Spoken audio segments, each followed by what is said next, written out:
Bonjour à toutes et à tous. Je suis ravi de vous retrouver pour cette nouvelle édition de Saint-Benoît l'Actu. Votre rendez-vous incontournable pour découvrir les moments forts et les initiatives qui façonnent notre commune.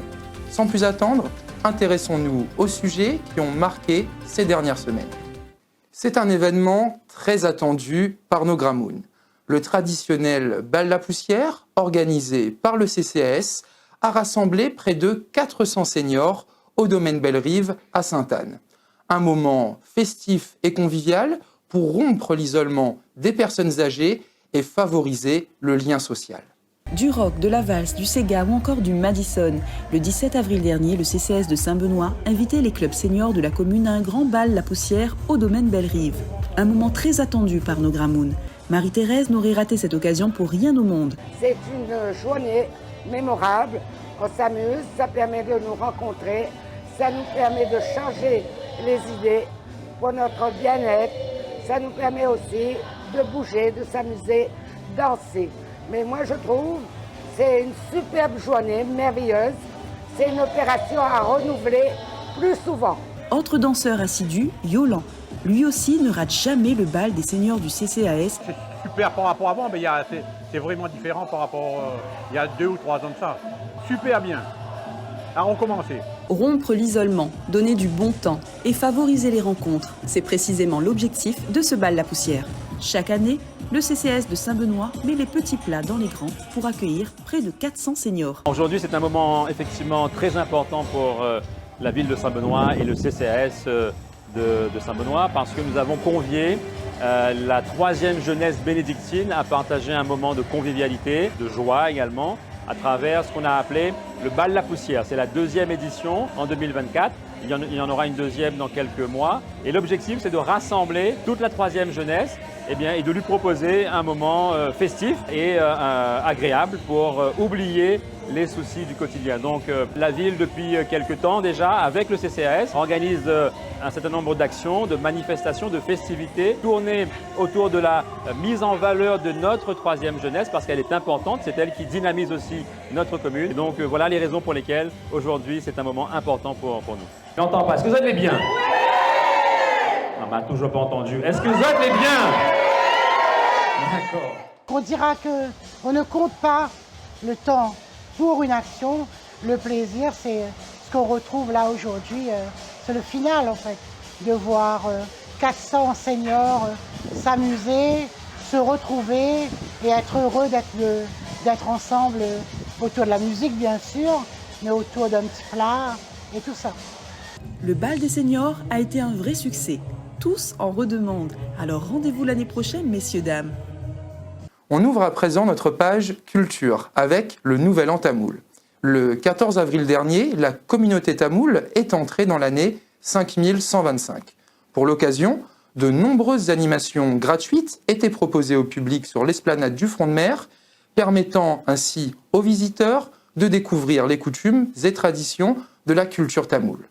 Le Nouvel An tamoul 5125 a été célébré le dimanche 14 avril sur l'esplanade du front de mer. Une journée festive, riche en couleurs, rythmée par divers ateliers et spectacles de chant et de danse permettant à tout un chacun de découvrir la culture tamoule et ses traditions. Alors il est important en fait de fêter le Nouvel An tamoul comme on a fêté l'Aïd et comme on a fêté le Nouvel An chinois parce que la société réunionnaise est composée de toutes ces communautés et surtout c'est pour montrer la richesse de notre société réunionnaise et la richesse de son multiculturalisme. C'est ça qu'il est important donc de montrer aux enfants et de continuer à montrer même aux adultes parce que c'est de ça qu'on est tous faits et qu'on est tous nourris au quotidien. Cette année, le Holi, la traditionnelle fête des couleurs venue de l'Inde, était mis à l'honneur avec son lancer de 1000 poudres de couleurs suivi d'un grand flash mob aux sonorités indiennes. Donc c'est une journée qui se déroule très bien, on a un beau temps, on a du beau monde. L'événement d'aujourd'hui permet justement de promouvoir la culture indienne et ça fait honneur à notre communauté. C'est super cool, les gens sont super sympas, interactifs. On a essayé le caroom juste derrière, très bien, les gens super sympas. On a essayé aussi les instruments, pareil, ultra à l'écoute, on a pu essayer. À midi, on a eu l'occasion d'essayer le cabri massalé. Bah, vous voyez, il n'y a vraiment plus rien, les doigts sont propres. On mange avec les doigts, c'est la traditionnelle, donc vraiment, on va kiffer. Pour la première fois, un cabri massalé d'une feuille banane a été offert aux visiteurs pour leur permettre de découvrir ou redécouvrir les saveurs indiennes. Curieux, nous avons voulu venir participer un petit peu à cette fête. Concernant le riz massalé, eh bien, c'est un plat que nous aimons beaucoup et donc c'est avec joie qu'on partage ça avec la population de Saint-Benoît en face du front de mer. Et il est très bon, voilà. La soirée s'est terminée avec la prestation acoustique de la talentueuse artiste Kenaël, suivie du traditionnel bal tamoul, un art inscrit au patrimoine culturel immatériel depuis 2022. Putandu Vachukal à toute la communauté tamoul. Le Ramadan. Quelques jours avant l'Aïd el-Fitr, la communauté musulmane a invité le grand public à partager l'iftar, le repas de rupture du jeûne. L'occasion de transmettre de belles valeurs de solidarité et de préserver notre vivre ensemble réunionnais. L'occasion de transmettre de belles valeurs de solidarité et de préserver notre vivre ensemble réunionnais. Le mois sacré du Ramadan est un moment de partage, de bénédiction et de communion. En cette période, la communauté musulmane multiplie les actions de bienfaisance à l'image de cet iftar collectif organisé à la mosquée de Saint-Benoît pour marquer la rupture du jeûne quotidien et tenter d'apercevoir la lune. À l'origine de cette initiative, 2 associations musulmanes qui veulent faire de ce rassemblement un moment convivial entre les fidèles de différentes confessions religieuses. Donc ce soir, nous avons organisé l'ouverture de la rupture du jeûne à tout le monde, donc à toutes les communautés, musulmanes et non musulmanes. Il était important pour nous de partager ce repas fraternel entre toutes les communautés et entre toutes les personnes. Nous avons eu le plaisir de partager un événement et surtout d'ouvrir les portes de la mosquée. Le repas partage est ouvert aux musulmans et non musulmans qui veulent en apprendre davantage sur les traditions du mois saint. Une belle image du vivre ensemble réunionnais. Le but de cet iftar partage, on l'avait fait l'année dernière, c'était de faire partager à tout le monde ce moment du iftar. Les personnes des autres confessions ont pu voir un petit peu c'est quoi le iftar. Et on a fait cette fois-ci dans l'enceinte de la mosquée pour que les gens puissent voir aussi en même temps les fidèles qui font la prière dans la mosquée. Je suis venu par rapport à mon associé qui est musulman et c'était une envie de découvrir cette religion. C'est une bonne initiative par rapport à la communauté musulmane d'accueillir le public et de faire partager ce repas avec tout le monde. Le message le plus fort qu'on peut passer, c'est qu'on est à La Réunion, on a cette chance de pouvoir vivre ensemble et malgré les différentes confessions, on arrive à cohabiter et partager des bons moments comme ce jour-là avec n'importe qui. Il est important de remercier l'association qui gère la mosquée, l'association AJSC également, des jeunes qui ont organisé cet événement. Et pour nous, c'est un vrai succès. Et nous donnons déjà rendez-vous l'année prochaine pour une belle édition encore plus grande et ouverte à tous réellement. Ce soir-là, la lune n'a pas été observée. Les musulmans réunionnais ont dû jeûner une journée supplémentaire avant de célébrer la fin du Ramadan le 11 avril dernier. Des œuvres artistiques suspendues à des cordes à linge, la manifestation d'art participatif baptisée La Grande Lessive s'est déroulée à Sainte-Anne et à Saint-Benoît au mois de mars dernier. Près de 700 élèves ont exposé leurs dessins dans l'espace public le temps de la manifestation. Cap sur cet événement avec ce reportage. Événement international, la Grande Lessive s'est déroulée le 21 mars à Saint-Benoît. Cette manifestation d'art participatif consiste à réaliser des œuvres artistiques, dessins, peintures, photos, et à les exposer sur des fils tendus comme une lessive. Tout le monde est invité à y participer. Élèves, associations, grand public. Seule règle à respecter, le thème, faites des bulles, et le format A4. L'événement a pour objectif de rendre l'art accessible à tous en exposant les œuvres dans un lieu public. Donc l'événement La Grande Lessive, c'est un événement de valorisation des arts plastiques. En fait, le domaine des arts visuels est très peu investi dans l'Est. On n'a pas de lieu d'exposition à proprement dit. Et ça, c'est important, c'est-à-dire entrer dans le domaine des arts visuels, des arts plastiques, par une exposition éphémère, en tant que spectateur ou en tant qu'artiste, participant. C'est un premier pas en fait dans le monde des arts visuels. Cette année, près de 700 élèves de Sainte-Anne ont pris part à cette grande lessive grâce à la mobilisation de leurs enseignants. Le 21 mars, ils ont fièrement exposé leur œuvre dans leur quartier, juste en face de l'Office du tourisme. La Grande Lessive est une opération internationale depuis quelques années et j'ai trouvé intéressant après la lourdeur de l'épisode Covid de partir sur un thème très poétique. J'ai donc sollicité le réseau scolaire de Sainte-Anne pour que tous les élèves s'expriment autour de la thématique Tous des oiseaux. Et depuis, on reconduit l'action tous les ans. Alors moi, ce que j'ai dessiné, c'était un personnage avec des cheveux en bulle qui regardait un peu ses cheveux. Et pour moi, c'est important parce que ça montre un peu l'intérêt des jeunes par rapport à l'art et sur un thème commun. On a fait beaucoup de travail. On a surtout mis des bulles pour les enfants qui voudraient jouer avec les bulles et tout. Tout le monde a à peu près participé, que ce soit 6e, 5e, 4e ou 3e ou bien même les primaires. Du coup, là, nous avons des maternelles qui sont venus. C'est bien parce qu'on découvre beaucoup de manières de faire plusieurs dessins et on peut s'amuser du coup avec les bulles. Les œuvres du grand public ont quant à elles été exposées dans les jardins de la mairie. Plus d'une vingtaine de personnes ont répondu à l'appel à candidature lancé par la ville pour créer ensemble un bel arc-en-ciel de couleurs dans le centre-ville.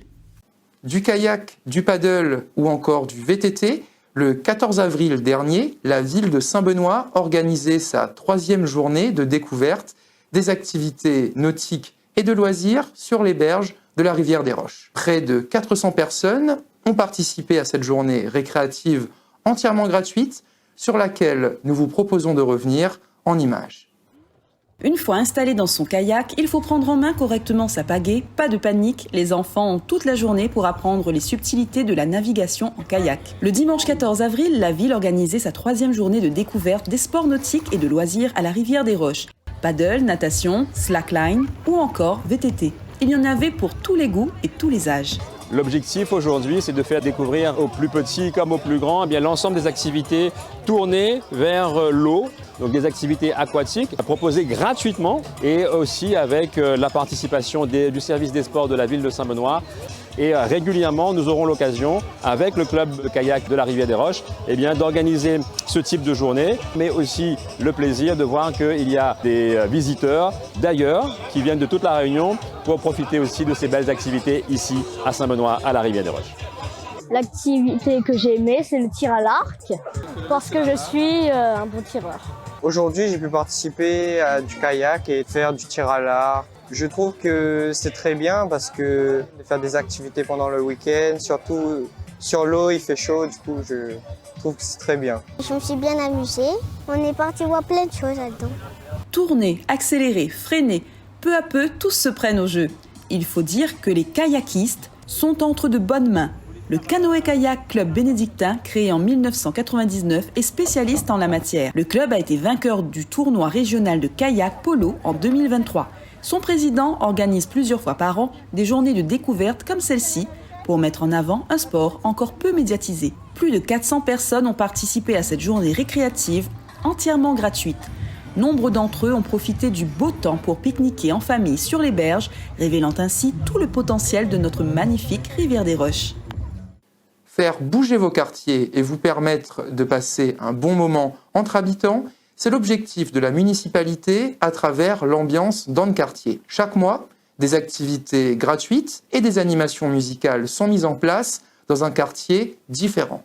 Retour sur les 2 dernières éditions qui ont eu lieu à l'Abondance et à Bourbier-Léo. Depuis maintenant 3 ans, la municipalité fait bouger vos quartiers grâce à l'ambiance dans le quartier. Le principe est simple, chaque mois, des activités gratuites, ateliers créatifs, jeux de société, loisirs sportifs et des animations musicales sont mises en place dans un quartier différent. Un programme familial qui permet aux habitants de se retrouver et de passer un moment convivial ensemble. Les 2 dernières éditions ont eu lieu dans des quartiers de l'Abondance et de Bourbier-les-Hauts. C'est super, c'est une très bonne idée. Les enfants ils sont contents. À chaque fois qu'il y a dans n'importe quel quartier, j'y vais. Et ils s'amusent, on se maquille. Il y a des chanteurs qui viennent, c'est trop bien. J'avais bien aimé le maquillage. J'avais bien aimé les activités. Moi, pour cette mise en place, je trouve que c'est bien parce qu'en fait, il y a beaucoup de jeunes qui sont révoltés pour ça. Il n'y avait plus d'animation dans le quartier et maintenant l'animation est dans le quartier, donc tous les jeunes est fixé à ça, donc nous on est là pour ça aussi. Et je tiens à remercier aussi Monsieur Célie, le maire de Saint-Benoît. Merci encore d'avoir organisé ça. Depuis 2020, l'équipe municipale œuvre pour proposer des animations de qualité dans les différents quartiers et d'en faire profiter le plus grand nombre. L'animation de proximité se déploie au travers des 14 maisons de quartier que compte la commune. Pour dynamiser la vie locale et favoriser le lien social, elle propose régulièrement un panel d'activités pour toute la famille en lien avec les associations. C'est une vraie volonté politique qu'on a eue, effectivement, d'aller au plus près des habitants parce que habituellement, les animations ont lieu au centre-ville. Elles continueront de se produire tout au long des mois et des années à venir. Mais il est aussi important de se rapprocher des habitants, des populations qui vivent un petit peu dans les écarts. Et nous voyons aujourd'hui tout autour de nous qu'il y a énormément de monde, de familles, d'enfants surtout, qui profitent de toutes ces activités, de toutes ces animations. Et donc la politique de proximité que nous menons, elle se manifeste aussi à travers cette animation, à travers l'ambiance dans le quartier. La prochaine édition aura lieu le 25 mai prochain à La Confiance à l'occasion de l'inauguration de la maison de quartier rénovée. Nous vous attendons nombreuses et nombreux pour profiter des festivités en famille ou entre amis. Pour conclure ce journal, intéressons-nous à la caravane de l'animation. Un dispositif itinérant pour aller au plus près des habitants des quartiers prioritaires en proposant des activités ludiques et sportives aux marmailles tout en offrant un accompagnement aux familles en quête d'informations. C'est un rayon de soleil sur le plateau noir de Bras-Fusil, le paradis des enfants. Une aire de jeu géante où presque tout est permis. La caravane de l'animation sillonne toute l'année les quartiers prioritaires de Saint-Benoît avec à son bord une multitude d'activités pour les enfants. Un dispositif mis en place dans le cadre du contrat de ville pour aller vers les habitants, dynamiser les quartiers et favoriser le lien social. La caravane de l'animation a été mise en place par la politique de la ville. C'est une animation en pied d'immeuble. Dans la caravane, il y a des animations pour les jeunes, moins jeunes et adultes. On fait plein d'animations pour la population, surtout en quartier prioritaire. En fait, l'initiative, c'est de lutter contre l'oisiveté, c'est de ramener des animations pour ces jeunes des quartiers prioritaires. C'est une lutte contre la violence, c'est aussi ramener de l'information sur ces quartiers. Création manuelle, parcours sportif, jeux de société. À chaque jour, son lot d'activités gratuites proposées aux habitants des quartiers prioritaires pour le plaisir des marmailles. Je suis vraiment très contente de venir ici. Et aussi pour mon activité préférée, c'est le pique-pont. C'est bien parce que d'habitude ce quartier il est calme, il n'y a pas grand chose. Donc là c'est bien qu'ils ont mis ça en place pour une fois. Toutes les activités étaient bien. D'habitude c'est calme et tout. Et là pour une fois qu'ils se défoulent, j'adore. J'ai adoré le château gonflable. S'amuser et nouer des liens, c'est bien là l'objectif de ce dispositif itinérant. Jusqu'à la fin de l'année, la caravane de l'animation marquera près de 20 étapes et traversera une dizaine de quartiers. Tenez-vous informés sur la page Facebook Ville de Saint-Benoît. Merci à toutes et à tous de nous avoir suivis pour ce journal riche d'événements et de partage. Je vous donne rendez-vous le mois prochain pour une nouvelle édition de Saint-Benoît l'Actu consacrée à l'actualité et aux événements de la ville de Saint-Benoît. En attendant, portez-vous bien et à très vite.